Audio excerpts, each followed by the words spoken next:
আসসালামু আলাইকুম। আমি আছি চট্টগ্রাম শহরে। আজকে সারাদিন চট্টগ্রাম শহরটা ঘুরবো। ২ নং গেট, জেএসসি মোড়, লালখান বাজার, ওয়াসামোড় এরিয়াতে থাকবো সারাদিন। রাতে চট্টগ্রাম শহরে কাপলদের একটা জিনিস দেখাবো আপনাদের। শহরটা অনেক পছন্দ হয়েছে আমার। মূলত যে শহরে যেমনি ঢাকার মানুষের ওই শহরকেই ভালো লাগবে। এখানে রাস্তাগুলো পরিষ্কার পরিচ্ছন্ন, তাই সব মিলিয়ে ভালো লেগেছে। শহরে বেশ অনেক রিক্সা রয়েছে।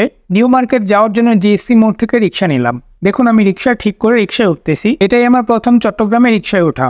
মূলত আমি যখন রিক্সায় উঠতে যাই তখন ভাবতেছি রিক্সার সাইজ এত ছোট কেন। দেখুন, আমি রিক্সার যে সিট তার একদম লাস্ট সীমানায় বসে আছি, আর অপর পাশে একটু জায়গা রয়েছে। এখানে একটা মানুষ কি করে বসবে? তাই আমি চট্টগ্রামের রিক্সাকে কাপল রিক্সা নাম দিয়েছি। কাপলদের জন্য পারফেক্ট রিক্সা। তাই ভাবলাম এই মজার ব্যাপারটা আপনাদের সাথে একটু শেয়ার করি।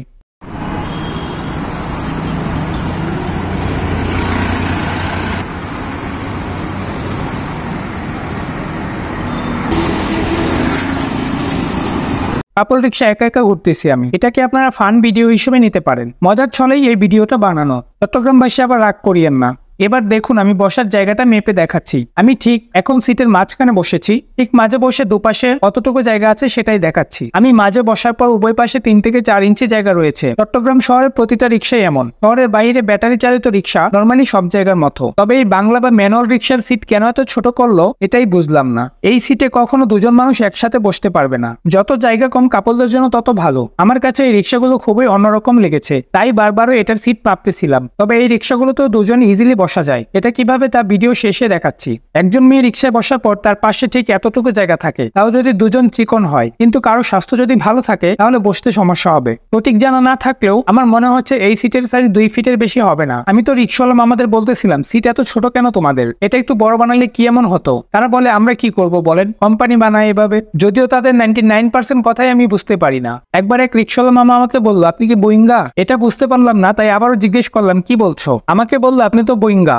শুনে আমি বললাম, না আমি মুসলমান। এটা শুনে মামা ইচ্ছা মতো হাসলো, আর কিছু বললো না। চট্টগ্রামে কেউ যদি এই ভিডিওটা দেখেন তাহলে একটু আমাকে বলবেন তো রিক্সাওয়ালা মামা আমাকে কি বলতে চাইছে, নাকি আমাকে বকা দিল? ওনার হাসি দেখে আমি একটু লজ্জাই পেলাম। আমি আর কথা বাড়ালাম না। আজকে প্ল্যান করে বের হলাম চট্টগ্রাম শহরটা রিক্সায় ঘুরবো। আপনাদেরকে আগে বলেছিলাম এই রিক্সায় দুজন ইজিলি বসা যায়। এটা কিভাবে তা এখন বলবো। এখন দেখেন, এই রিক্সার মেন সিটের ঠিক মাঝে বসে আছি আমি। আমার হাত দেখে বুঝতে পারছেন উভয় পাশে ৫-৭ আঙুল মানে ৩-৪ ইঞ্চি জায়গা রয়েছে। তবে ভালো করে খেয়াল করলে দেখবেন আমার আঙুলের পরেই সিট শেষ হয়ে গেলেও রিক্সার হুড পর্যন্ত আরো ৬ থেকে ৭ ইঞ্চি জায়গা রয়েছে। উভয় পাশে এই সিটের অংশ ছাড়াও রিক্সার হুড পর্যন্ত ৬ ইঞ্চি করে ১২ ইঞ্চি বেশি জায়গা রয়েছে। আসলে সিটের জায়গাটা ছোট বলে দেখে মনে হয় রিক্সা ছোট, বসা যাবে না দুজন এটাতে। তবে সব জায়গায় মিলিয়ে অন্য রিক্সার মতোই হয়ে যায়। এটা একটা আনকমন ডিজাইনের রিক্সা, তাই শেয়ার করলাম। চট্টগ্রামে আরো কিছু ভিডিও আপলোড করব খুব দ্রুতই, সাথেই থাকুন। যারা ভিডিওটা ফেসবুক থেকে দেখছেন তারা পেজটি ফলো দিয়ে রাখুন, আর যারা ইউটিউব থেকে দেখছেন তারা চ্যানেলটি সাবস্ক্রাইব করুন। আল্লাহ হাফেজ।